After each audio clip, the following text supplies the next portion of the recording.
This FAFSA strategy helped a family that I work with receive an extra $22,000 in financial aid.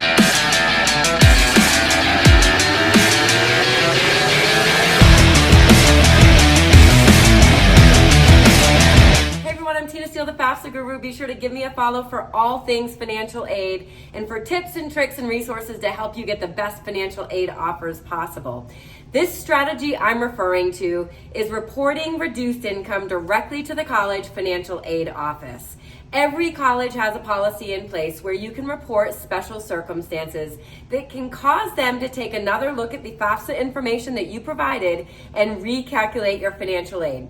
So this family I was working with last week told me that their 24 income was less than their 23. And as you know, the 25-26 FAFSA that you fill out is based on 2023 income. So when talking with them about their reduced income, I told them it was extremely important they report this information directly to the college financial aid office using special circumstances. Every college has a form in place that you can fill out to report this information. And whenever your 24 income is lower than your 23, you can let the college financial aid office know this. And the same goes for if you're filling out a 26-27 FAFSA for next year, that's going to be based on 24 income. And if your 25 income is less than 24, you can report that as a special circumstance.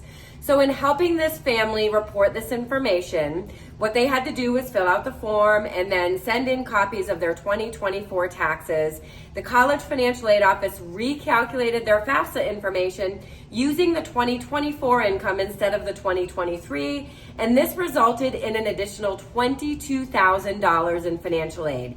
It made the family eligible for a Pell Grant that they were not initially eligible for, along with some need-based institutional scholarship money. $22,000 for a year is a lot of money. And this family had no idea that they could report this information and get more money. They would have missed out on $22,000. So if you're watching this and you filled out a 25-26 FAFSA and your 2024 income is less than your 23, then you need to let the college financial aid office know this. It's crucial and can result in thousands more dollars in financial aid.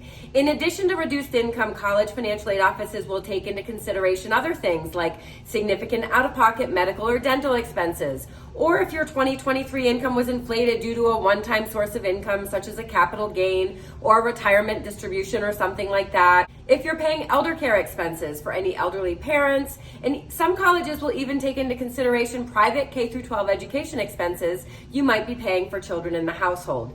And then lastly, private colleges in particular may take into consideration if you have more than one child in college at a time. The government recently did away with the benefit of having more than one child college in a time. So it's even more important that if this applies to you, you are letting the college financial aid office know this. Reporting these types of special circumstances will cause the financial aid office to recalculate your FAFSA information, which will change that student aid index number and in many cases result in some additional financial aid. So if your 24 income is going to be lower than 23, make sure you let the college financial aid office know. Or if you're watching this and you've already filled out a 26-27 FAFSA and your 25 income is going to be less than your 24, make sure you reach out to the financial aid office and let them know. I hope you found this video helpful. Thanks so much for watching. And to learn more about the programs and services I provide, visit my website, thefafsaguru.com.